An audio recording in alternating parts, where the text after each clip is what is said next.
No ar, Cartão de Visita News, o seu programa de entrevistas.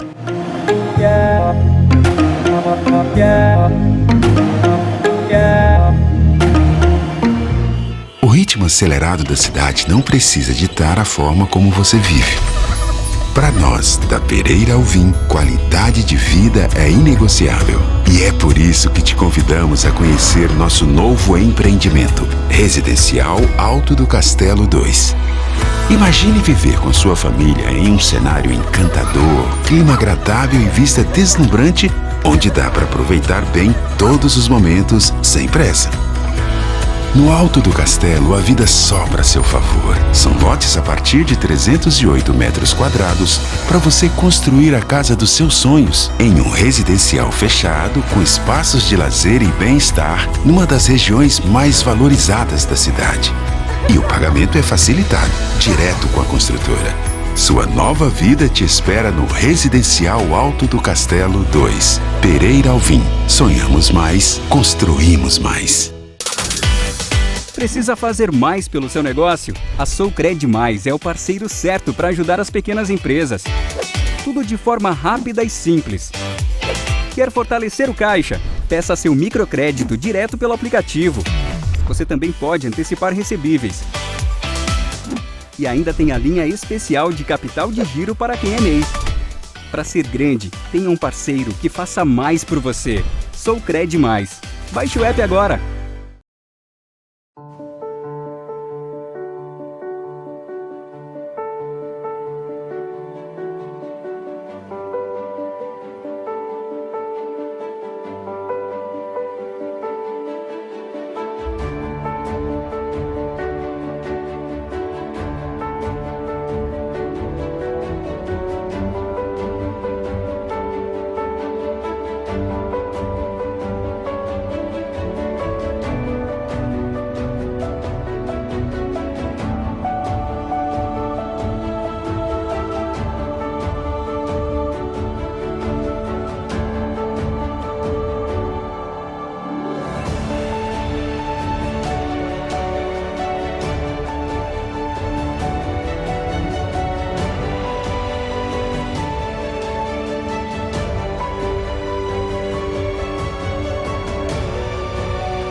Excelência, quanto cabelo, hein, Excelência?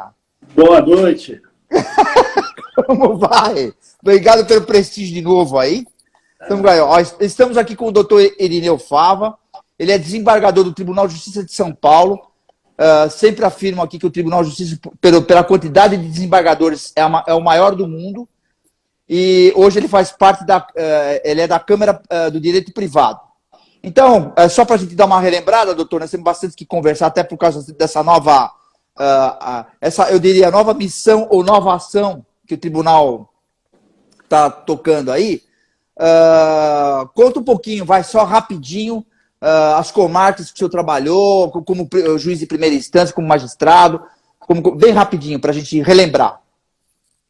Então, Zacarias, eu inicio cumprimentando a todos e a todas que nos veem, né, desse evento.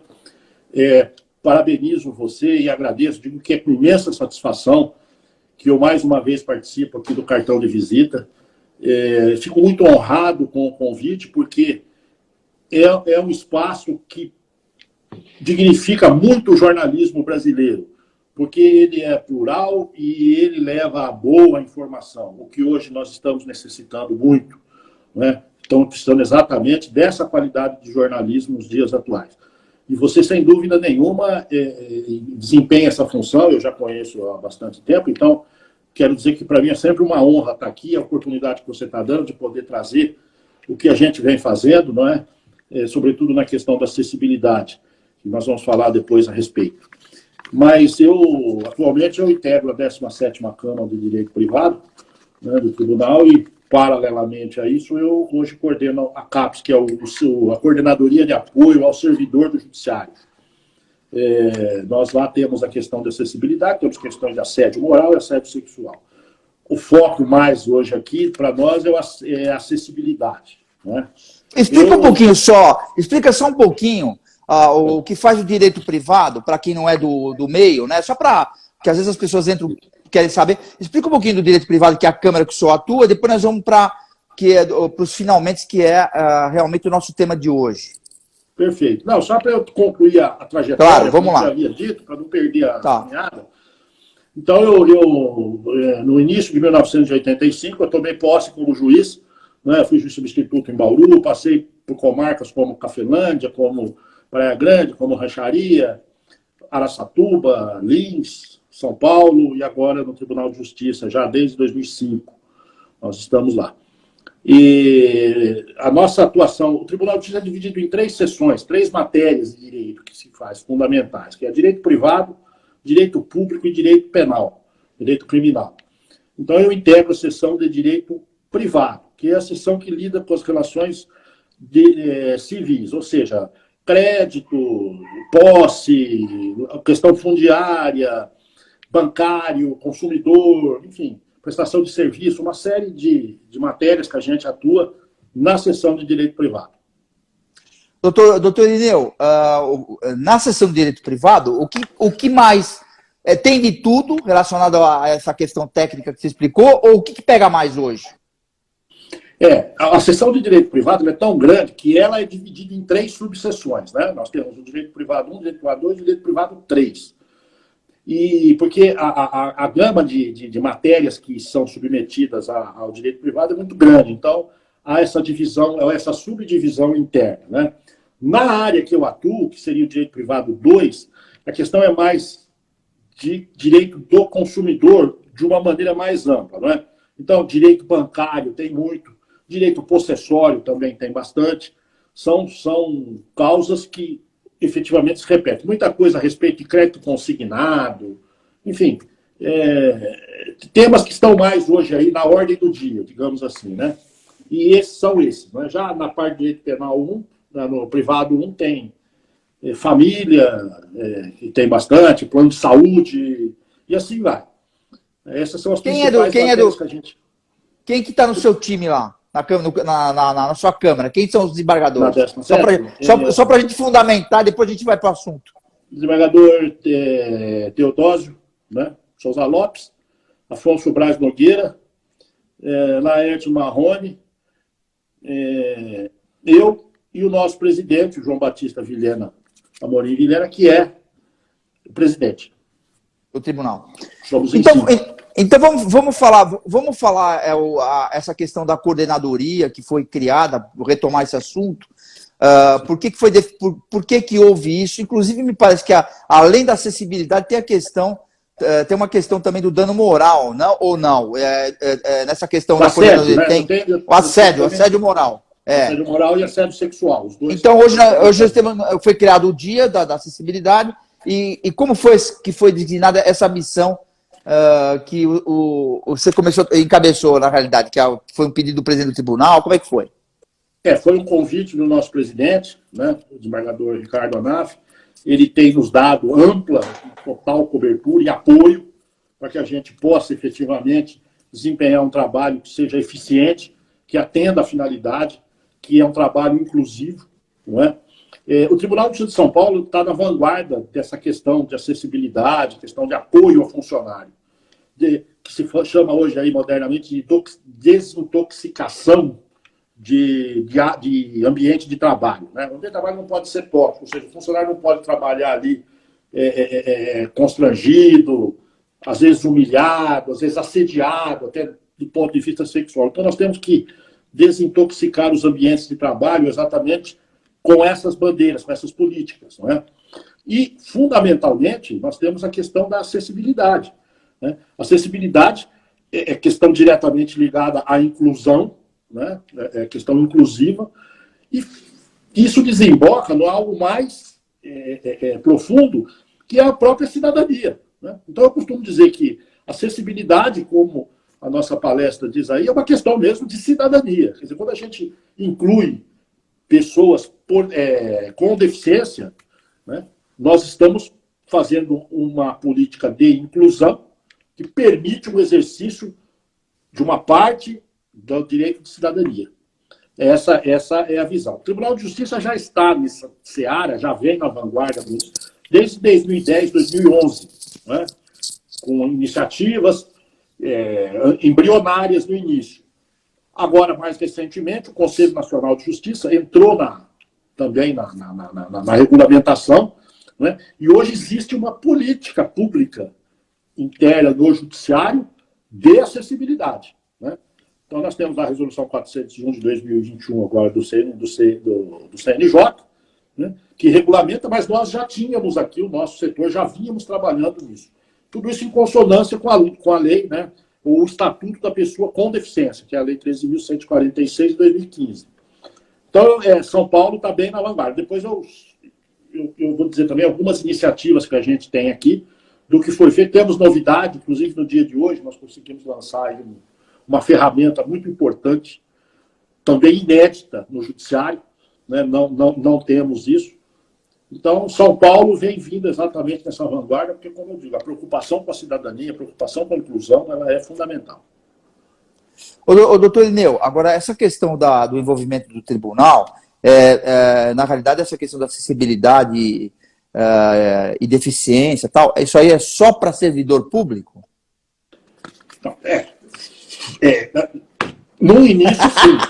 Agora, nós não podemos esquecer que nós temos dentro, né, da estrutura judiciária, da estrutura judicial, Ministério Público, advocacia, procuradoria, servidores terceirizados, colaboradores. Então, nós temos usuários normais, as partes dos processos, pessoas que frequentam ou utilizam-se dos serviços forenses. Então, ela é uma coisa bastante ampla, bastante aberta. Pegando também público externo. E quem que está com você nessa? Tem outro, tem um time nós trabalhando? temos mais juízes, temos mais desembargadores, nós temos todo o suporte, né, da presidência, com os juízes assessores, auxiliares, etc. Então, existe toda uma equipe, né, uma equipe de funcionários que são fundamentais, né, para o êxito da nossa atuação. A gente nunca pode se esquecer, até por uma questão de justiça, que os funcionários, digamos assim, que são os carregadores de piano, né, que são aqueles que efetivamente estão na linha de frente dessa política de acessibilidade. Então, há toda uma equipe voltada para essa função. Já houve alguma, além dessa ação, que até parece que foi hoje, dessa questão do dia da acessibilidade, alguma coisa assim, já houve alguma coisa muito mais séria do que isso ou não? Ou ainda estamos, na prevenção ainda? Ou estamos na prevenção ainda? Isso. A gente vem num crescente, né? A gente vem com atuações, a gente vai amadurecendo, a gente vai aprendendo fundamentalmente, né, com as iniciativas. Então, a gente vem num amadurecimento. Hoje, nós podemos dizer que nós temos um setor de acessibilidade ou uma coordenadoria de acessibilidade efetivamente bem estruturada, né? Nós temos atuações, por exemplo, nós já promovemos ao longo desse tempo, só de regulamentação para cá, mais de 138 eventos entre palestras, lives, workshops e debates, enfim, trazendo também a sociedade civil, né, para discutir essa questão, porque o destinatário do serviço é exatamente a sociedade civil. Então, a gente ouve entidades, ouve pessoas com deficiência, nos mais variadas modalidades, né? Então, nós estamos amadurecendo. Aproveitando, né? Então, nós essa semana temos o dia da acessibilidade, estamos promovendo a Semana da Acessibilidade no Tribunal. São eventos, são palestras, estão sendo feitas via não presenciais, via online, né? Com expositores, com pessoas com deficiência motora, deficiência visual, deficiência auditiva, enfim, das mais variadas formas, né? E exatamente no dia de hoje, nós lançamos o Guia de Acessibilidade do Tribunal de Justiça.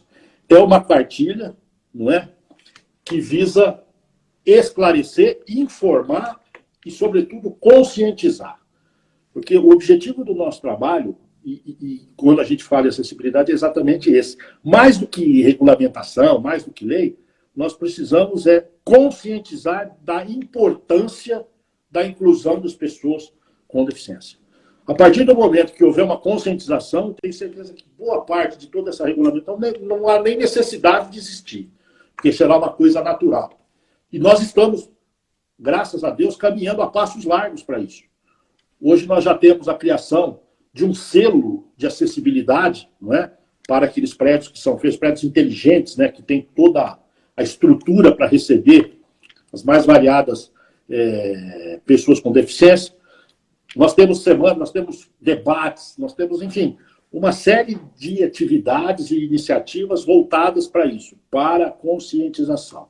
Então, hoje o guia, quem tiver alguma curiosidade ou se interessar pelo tema, está lá no site do Tribunal de Justiça de São Paulo, fácil acesso, não é? Mesmo para as pessoas que têm a deficiência, tem condição de acessar hoje a página do tribunal.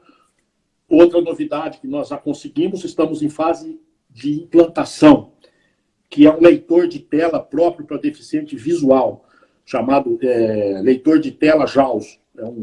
É um programa ultramoderno, que mesmo o pessoal da informática que lida no tribunal, ali, os técnicos, tiveram que aprender a mexer, porque é uma coisa muito moderna, né? E até o final do ano, se Deus quiser, esse sistema vai estar implantado. Aí nós vamos estar com todo o segmento de acessibilidade já em condições de atender, pelo menos na questão da informação. Os usuários, funcionários, etc. Agora, com a tua experiência, e essa situação de implantação nova, te assustou ou não? O que você... Você falou, pô, eu vou ter um trabalho que eu vou quebrar... são quebras de paradigma, né? Como é que você se sentiu nisso? Não, a satisfação é muito grande, né? Quando você vê, por exemplo, porque tudo são superações, né?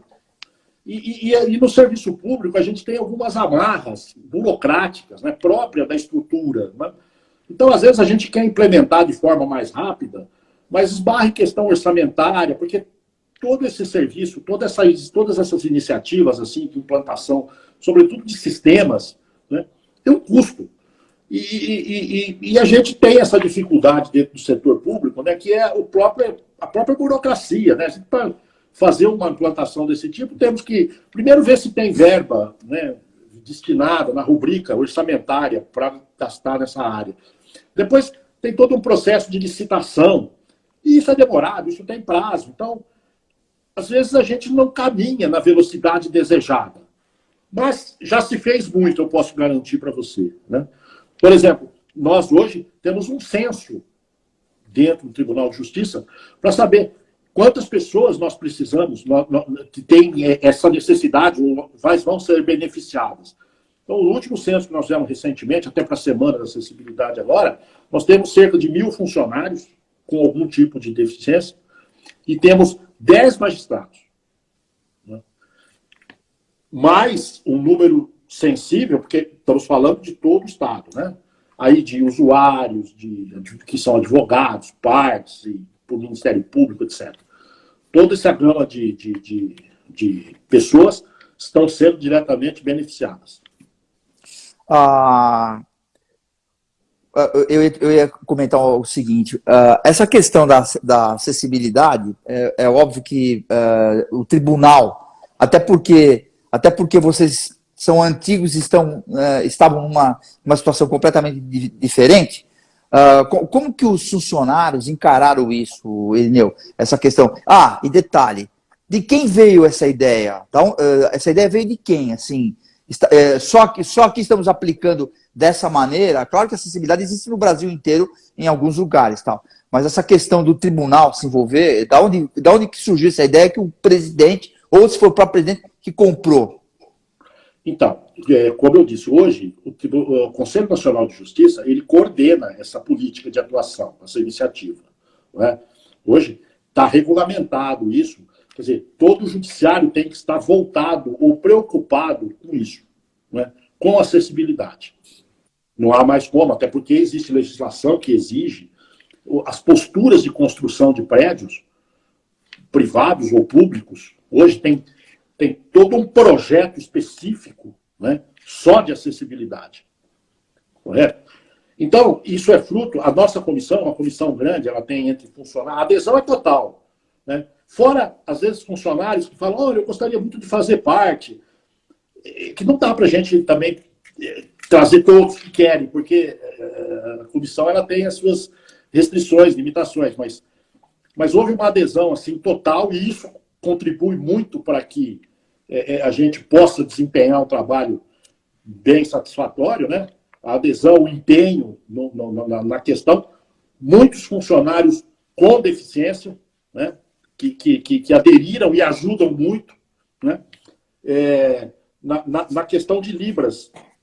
Por exemplo, hoje nós temos toda uma estrutura do tribunal já com Libras. Então, qualquer evento que haja e haja necessidade de um intérprete, nós temos. E a questão da Libra no tribunal era um pouco mais delicada, porque não é só a linguagem usual. Nós temos também uma linguagem jurídica a ser passada, né, comunicada, em linguagem técnica. Então, nós estamos promovendo Libras em módulos. Nós já estamos terminando o segundo, vamos lançar o terceiro, se Deus quiser, no início do ano que vem, terminando o terceiro, permitindo a todos os funcionários que se interessam e queiram fazer, que façam. E o que isso vai redundar? Por exemplo, se uma comarca menor do interior hoje tiver um problema que necessita de um intérprete de Libra judicial, quer dizer, o juiz precise de um técnico, de um intérprete, na comarca às vezes você não tem. Dependendo da cidade, na cidade não tem.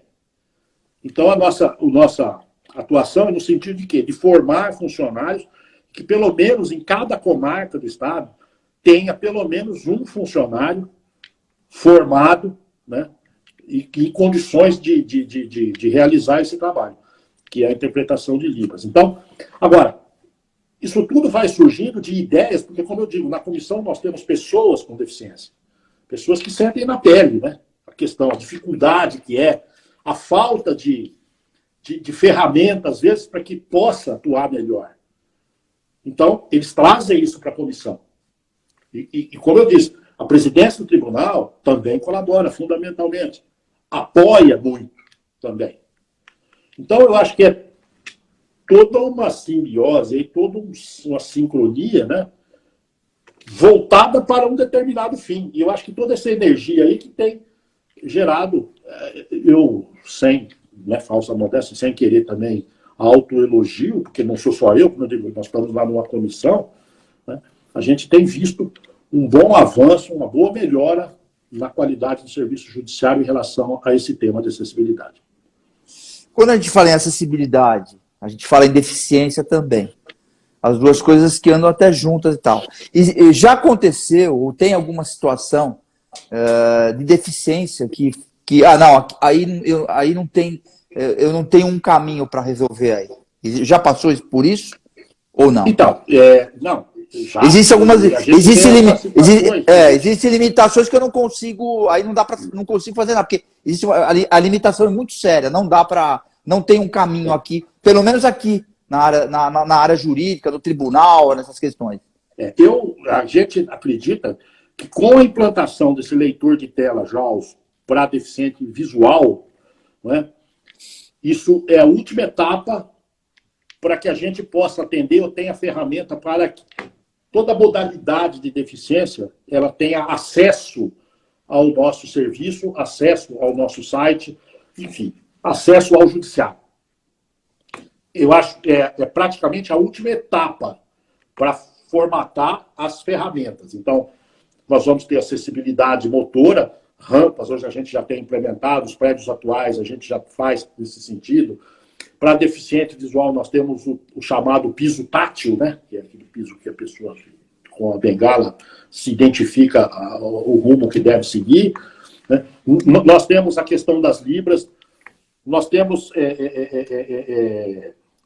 todo um aparato hoje no sentido de poder transmitir a quem tem, né, a deficiência acesso, possibilidade de acessar. Quer dizer, a pessoa não vai mais deixar de ir a um serviço judiciário, de acessar o site, de trabalhar. Né? Os funcionários que têm deficiência têm essa questão, quer dizer, eles precisam trabalhar, eles precisam ter essas ferramentas para poder acessar.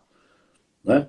Então, eu acho que a última etapa é exatamente essa. Mas temos vários casos, um dos prédios do interior, principalmente, né, são prédios mais antigos, né, principalmente das comarcas menores, né, então, muita escada. Né, rampa nem pensar, não tinha isso aí naquela época que construíram, na década de 50, por exemplo, estamos falando de 60, 70 anos atrás, assim, prédios muito antigos. É até difícil de adaptação. Às vezes a gente quer fazer... Hoje nós temos, eu acredito, né? Eu acho que se eu vi, foi muito pouco. Mas nós temos magistrados hoje que têm problema de acessibilidade, não tem? Somos 10, são 10. Então. São 10. Entre desembargadores e juízes de primeiro grau. Só magistrados são 10. Funcionários são 1.000, praticamente 1.990. Agora, esses já existiam, né? Agora, com esse mexe-mexe que vai ser feito, com essa mudança que vocês estão fazendo, obviamente vai melhorar muito para eles, mas você, quando assumiu isso, ou no dia a dia, você sentia que eles tinham dificuldade em algumas situações muita? Não, e sinto que existe até hoje, porque a gente tem situações que, como eu digo, para contornar, você precisa de recurso, né?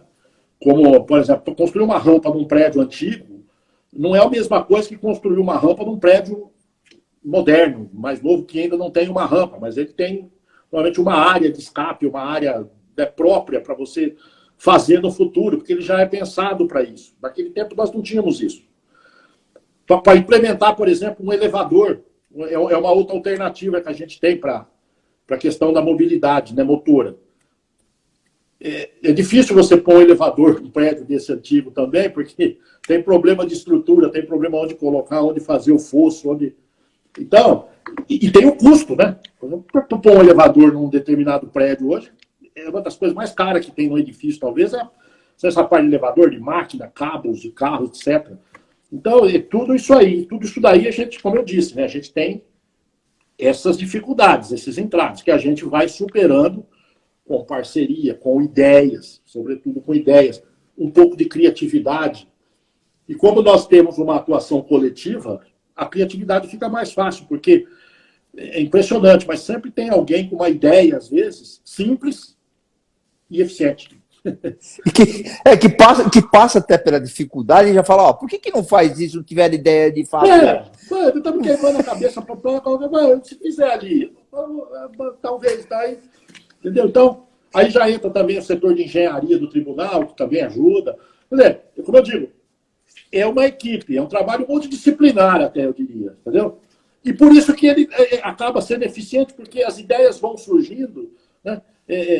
Lá, graças a Deus, lá nós não temos assim vaidade. Eu sou o que fez isso, eu sou o que idealizou aquilo, que deu certo, ou não idealizou. Lá, tudo é criação coletiva e tudo é êxito de todos. Seria injusto a gente falar qualquer coisa diferente e injustiça ficaria até incoerente com a função que eu exerço.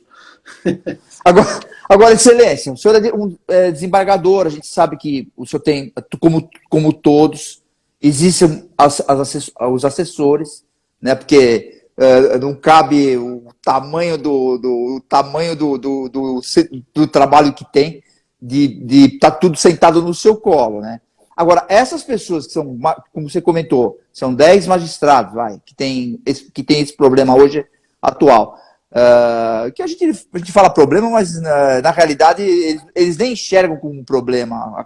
A gente acaba acostumando com as coisas, né? E esse funcionário mil, tem alguns deles que nessa conversa, nessa andança tua de modificar e criar e tal, e nessas reuniões, que eles dependem de alguém. É um exemplo, você tem que ter motorista, por exemplo. Você tem que ter uma assessoria grande. Esses funcionários, às vezes, dependem de uma segunda pessoa para que ande junto, para poder fazer o trabalho, ou esse magistrado, que até que não são muitos na realidade, mas que precisa de ter uma companhia para estar se locomovendo, ou lendo, ou fazendo. Não, a questão aí é como você falou, fica caro. Muita coisa fica caro, né? Não, mas o judiciário ele tem uma estrutura, né, funcional, né, voltada ao serviço. Então, quando precisa de algum apoio, né, maior, então, há uma adaptação para que o funcionário, para que o magistrado, ele possa desempenhar a atuação dele sem que a sua deficiência interfira na qualidade da produtividade. Correto? Já há uma estrutura própria para isso também. A própria estrutura judiciária, ela trabalha nesse sentido. Né? Bom, mesmo funcionários, que é um número maior, os funcionários trabalham em casa, trabalham com equipamento, muitas vezes diferenciado para facilitar o serviço. E, na verdade, é uma coisa que você colocou, a questão, jamais a pessoa com deficiência é um problema. Não é problema. É muito fácil você solucionar. Você adaptar uma situação para que a pessoa possa. E se você já tem essa mentalidade, se você já tem a consciência de já ter isso planejado dentro do ambiente, quando chegar alguém que necessita, já está pronto. E ela vai se integrar, vai se incluir, né, naturalmente, como todos. Essa que é a finalidade, essa que é a meta, digamos assim. Quando a gente chegar nessa meta, aí eu vou estar mais feliz ainda, porque esse é o coroamento de todo o trabalho. Bom, nós sabemos que lá fora, a gente sempre tem que usar algumas experiências, tanto de lá para cá e daqui para lá. É uma coisa natural. Isso eu via quando eu era pequeno, né? Lá fora já tinha essa questão. Havia algumas vantagens, não diria vantagens, mas algumas facilitações para que não houvesse desgaste. Vamos falar em fila, em um monte. Isso aí é coisa que é natural fazer. E lá fora realmente já é cultural, né? Aqui no Brasil está se formando ainda, quer dizer. Isso aí é um paradigma de cultura, ainda mais surgindo do Tribunal de Justiça de São Paulo. Porra, isso aí poderia vir de qualquer escola do Estado, vamos dizer assim, para dar o exemplo, que sempre o Estado que tem que dar o amparo e o exemplo, depois vem a sociedade civil. Mas imagina, Irineu, a coisa vem assim, de uma forma do Tribunal de São Paulo. Pô. Você quer mais coisa que mais... interessante do que isso? Não, e São Paulo, parece que aqui tudo é diferente no sentido do volume, né? Enquanto a gente vê outros estados que não têm a proporção de problemas que a gente tem interno aqui, de administração, de gestão, muitas vezes, né? Por isso, pelo volume das coisas. Aqui, a questão processual é imensa. Quer dizer, a gente tem um estado que tem 45 milhões de habitantes e tem mais de 25 milhões de processos em andamento. Então, você imagina quanta gente demanda no estado de São Paulo. Né? Nós temos um tribunal que tem 360 desembargadores, 85 juízes substitutos de tribunal. Quer dizer, 435 magistrados diretamente ligados à segunda instância. Não existe lugar nenhum do mundo. E mesmo assim, para dar conta desse serviço todo, é uma dificuldade grande, é um trabalho árduo, é dia e noite. Não é? Eu digo sempre, boa parte, grande parte do êxito do funcionamento da justiça é devido aos magistrados, ao empenho pessoal dos magistrados, dos juízes. Eu acho assim, vamos voltar um pouquinho. Até falando no volume de trabalho e tempos de pandemia e o que se mudou na magistratura, eu acho que o tribunal foi muito atrevido na realidade, porque você imagina o que eu estou dizendo, que você estava no volume. E como é que foi essas andanças, assim? Eu não gosto muito de falar de pandemia, porque já acabou, mas como é que foi isso, Irineu? Como é que... Você... Uma das qualidades de uma boa gestão é um pouco de ousadia também, né? Ousadia. Um pouco de ousadia. E eu acho que o tribunal, ele soube aproveitar a oportunidade, se é que pode-se dizer isso, mas a situação que nós vivemos em função da pandemia. Né? A pandemia obrigou a adoção de medidas e métodos que até então eram abominados até. Não, isso não funciona. Imagina falar em home office no judiciário. Jamais vai funcionar. O serviço judiciário ele é feito para funcionar dentro de um fórum, um cartório. Né? E, de repente, a contingência obrigou, mas não, tem que parar isso aí também. Nós temos que deixar calma, não pode parar o serviço. Vamos. E foi uma coisa que deu muito certo até. Né? A produtividade do judiciário aumentou. Né? O custo diminuiu. Então, quer dizer, eu acho que o tribunal soube aproveitar a oportunidade, ou o que a pandemia exigiu, no fim, né? Para talvez se enquadrar melhor ou adotar métodos mais eficazes de uma forma mais rápida, porque, como diz, a necessidade obriga, né? Diante de uma situação premente, você tem que tomar decisões. E as decisões que foram tomadas, elas deram certo, claro, nada é perfeito, mas se fizer um balanço, nós vamos chegar a um resultado positivo, sem dúvida. Bom, eu tenho entrevistado muita gente do crime, né, Excelência? Muita gente do crime. Semana passada a doutora Érica Brandão, que é do Fonajuc, e a gente sempre comenta essa questão de você julgar via internet, às vezes, de você ouvir as pessoas, as testemunhas, o próprio paciente, né, você ouvir. E foi uma, como é que eu diria? Foi até uma curiosidade de falar assim, pô, mas você está com o paciente na sua frente, com o advogado e tal, você tem a leitura corporal, vocês são técnicos nisso, né? Principalmente o pessoal, quando está no crime, que decide também que também decide a vida das pessoas. Cada um decide na sua praia, né? Que é o teu caso também. Você pode deixar o cara pobre, né, doutor? Se não souber, se o senhor não deu, se o senhor não tiver convicto, né? Precisa ser uma coisa bem fundamentada. Então, assim, a questão da internet ajudou muito isso. Vocês acabaram aprendendo também muito, né, da pandemia. Então, assim, você vê o que criou-se um problema muito sério, houve muito problema.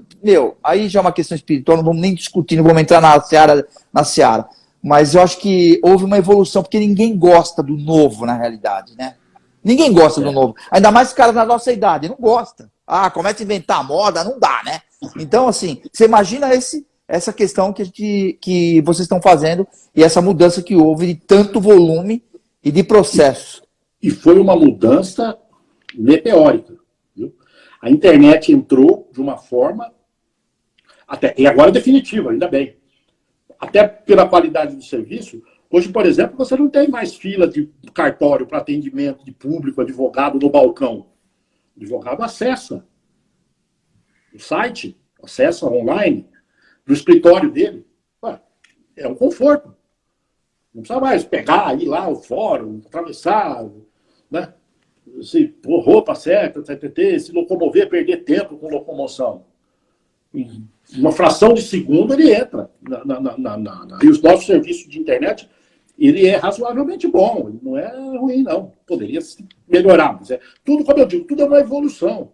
Né? Essa questão, por exemplo, nós fazemos julgamentos telepresenciais, online também. Ainda ontem, o advogado, fizemos sessão ontem, o advogado eu entro nesse mérito. Ele estava lá em Paulínia, ele falou assim, olha, graças a Deus hoje tem essa possibilidade de eu poder daqui de Paulínia fazer uma sustentação oral, então senão eu teria que ir aí. E o meu cliente não teria condições de bancar a minha viagem. E eu não poderia fazer a sustentação oral. Eu acho que isso é um avanço na qualidade do serviço que você está prestando. Não é? E a gente percebe que isso tem surtido um bom resultado, porque os advogados eles têm reconhecido isso. A gente conversa com várias pessoas, porque eles também opinam, fazem parte da estrutura judiciária, diretamente interessados. Então, olha, veio definitivamente em muito boa hora. E tomara que fique. Essa é a nossa... Apesar da nossa situação de adaptação difícil, né, eu fui alfabetizado para folhear processo. Agora eu tenho que ler o processo na tela. Mas a gente vai se adaptando, né? Faz parte da vida. E ainda bem que temos essa capacidade de adaptação ainda, graças a Deus. Era isso que eu ia te perguntar, que você acabou de falar agora, de atender a parte. A parte, às vezes não. Às vezes nem está em audiência, a parte você fala com ele pela internet. Sem dúvida. Ele participa do julgamento, participa de audiências, participa de tudo. Eu acho que o advogado dele, eventualmente, ele está num outro setor, ele está acompanhando também a conversa do advogado dela com o juiz, entendeu? Então, e como eu digo, a sociedade é destinatária do serviço judiciário. O serviço tem que ser de boa qualidade porque ele se paga por isso, né? Em última análise, se paga imposto. Então, a obrigação é retribuir um serviço de qualidade.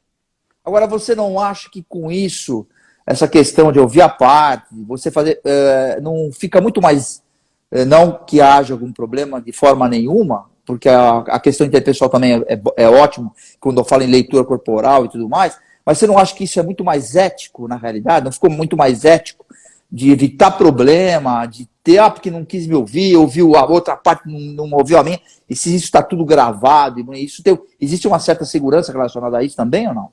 Total, sem nenhuma, não há nenhum prejuízo a essa questão referente aos requisitos do devido processo legal, ao atendimento isonômico das partes, dos advogados, nenhum, muito pelo contrário.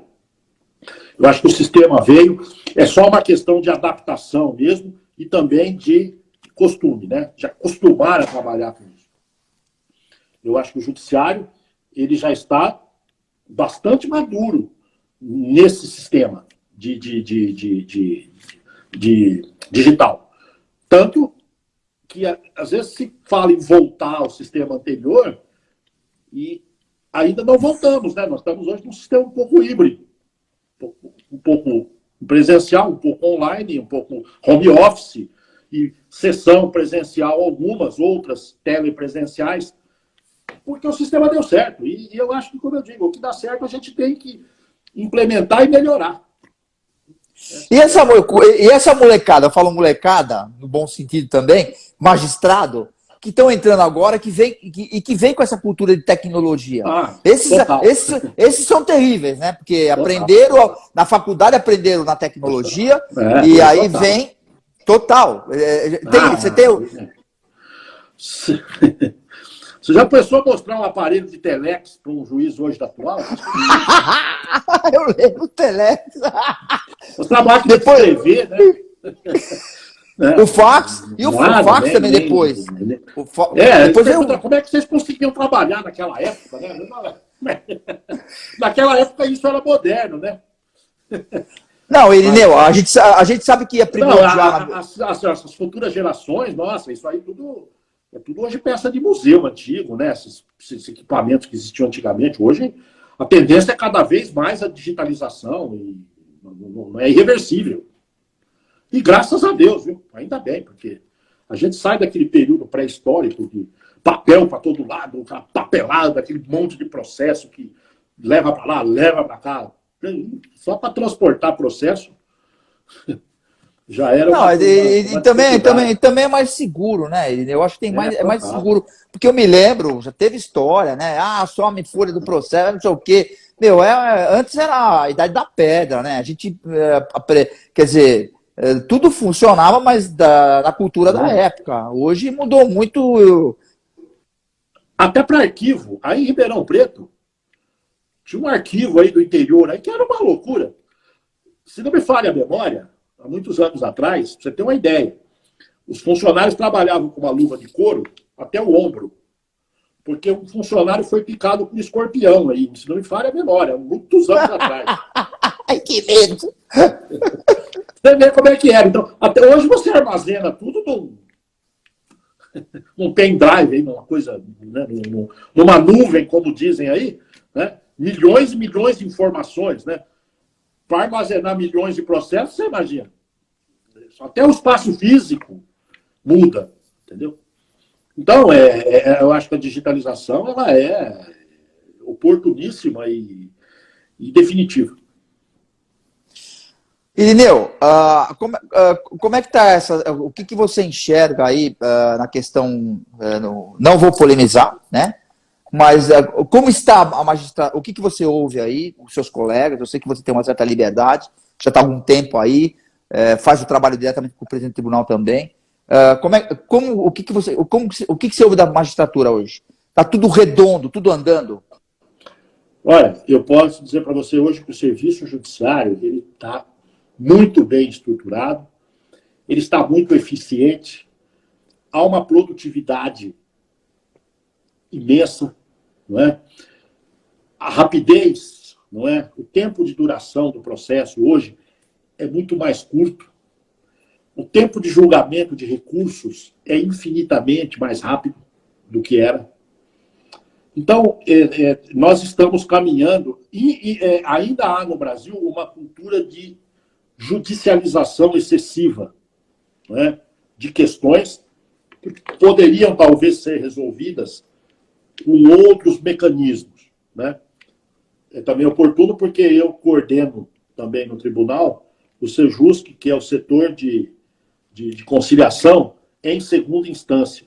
Então, a conciliação, a mediação, são ferramentas também, né, de solução de litígio alternativo, mas muito eficiente, porque, como eu digo, a mediação e a conciliação, ela põe fim ao litígio, ela não põe fim ao processo. Diferente da sentença, que muitas vezes põe fim ao processo, mas o litígio entre as partes ele continua. Então, quando as partes se conciliam, né, o nome já diz, né, conciliação é apaziguamento, né? As partes se apaziguam e chegam a um denominador comum que seja razoavelmente bom para as duas partes e o litígio ele é encerrado. Muitas vezes as partes saem até abraçadas da conciliação. Brigamos tanto tempo à toa aí e tal, podia ter resolvido, né? Ficou bom para mim, bom para você. Então, eu acho que nós estamos, como eu digo, o processo é evolutivo, é conscientização, é cultura, né? Eu estava vendo uma reportagem ontem em algum lugar, agora não me lembro especificamente qual é o veículo, sobre a Constituição ter aberto as portas, né, da justiça. E, de fato, a Constituição de 88, né, a nossa Constituição também bastante democrática, ela abriu. E até abriu, assim, porque primeiro abriu a porta para depois ver o tamanho do recinto que todo mundo iria entrar. E aí você constatou que o recinto era pequeno para receber todo aquele volume de ingresso. Então, agora, nós estamos adaptando, estamos adequando, né, o nosso ambiente ao volume que isso trouxe. Né? Mas já evoluímos muito, pode ter certeza disso. Quando você fala em conciliação, eu queria te fazer uma pergunta sobre isso muito rápido. Você deve ter aprendido isso também e também deve ter ensinado. Quando você fala em conciliação, é melhor um acordo do que uma briga, não? Um mau acordo. É melhor um mau acordo do que uma briga. Demanda. Tá. É isso. Porque, como eu disse, a vantagem da conciliação é o apaziguamento do litígio. Entendeu? É isso. O processo, ele resolve a coisa de acordo com o que tem nele, de acordo com o andamento do processo, de acordo com a interpretação que o juiz dá. Às vezes não agrada uma das partes. Normalmente, uma das partes, como eu digo, o juiz é o que tem o grau de satisfação mais baixo no serviço. Não passa de 50%, porque sempre um lado está totalmente contra o que ele julgou. Não é verdade? Então, é isso. Já lá, não. Lá, quem soluciona o conflito são as próprias partes. Né? Fazendo as suas concessões recíprocas, abrindo mão de coisas. Enfim, possibilitando que se chegue a algo razoavelmente para os dois lados. Então, é diferente a forma de solução. Uma, o juiz decide, com o que tem lá, com a vivência, com a experiência que ele tem. E a outra, a própria parte. Ninguém mais do que a parte sabe como os fatos aconteceram, como aquilo é, como, né, quais são os sentimentos que estão envolvidos numa demanda. É a própria parte que sabe sempre. Então, ela tem mais condições de solucionar do que o próprio judiciário. Por isso que a gente também investe nessa questão de conciliação, de mediação, etc. Eu não queria falar, mas vou ter que falar. Quando você fala em acessibilidade, já tem um elevador para um cara de 1,90 m, grande? Já tem lá, não? Posso subir no tribunal? Graças a Deus, os modernos têm. Nos outros, a gente vai pela escada mesmo, que ainda é possível subir escada, então, por segurança. Bom, Irineu, nós temos alguns segundos, estamos retransmitindo pelo Grupo TAP de Comunicação. A nossa entrevista lá no portal Cartão de Visita News R7, no portal da Rede Brasil Televisão, no Correio do Papagaio Sul de Minas, no Grupo Tati, e estaremos também em mais 20 portais no Brasil aí. E no Instagram, Zacarias, Cartão de Visita Oficial, tal. Tem um monte de local aí no YouTube. Se inscrevam lá, Cartão de Visita News no YouTube também, que está lá, quem é do meio, inclusive.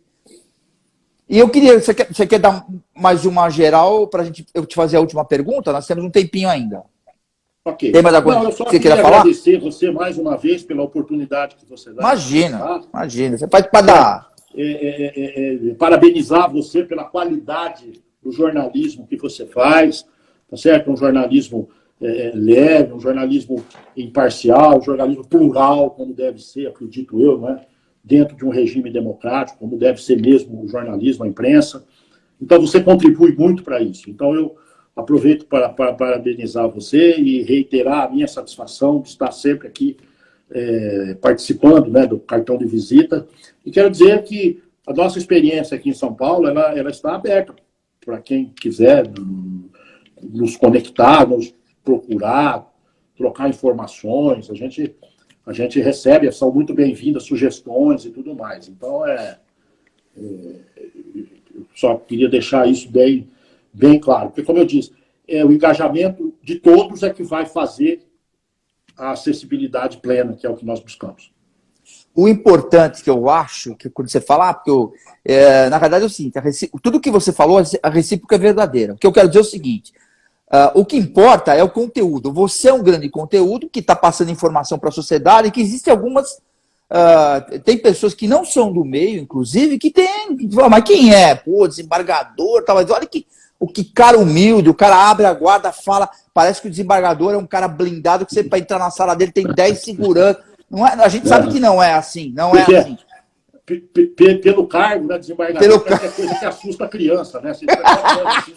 É verdade, pô, tá lá no desembargador. Olha, eu só queria aproveitar o seu espaço mais uma vez para dizer o seguinte, que o nosso guia está muito bem montado, um conteúdo muito bom, é um conteúdo informativo, até sobre terminologia hoje.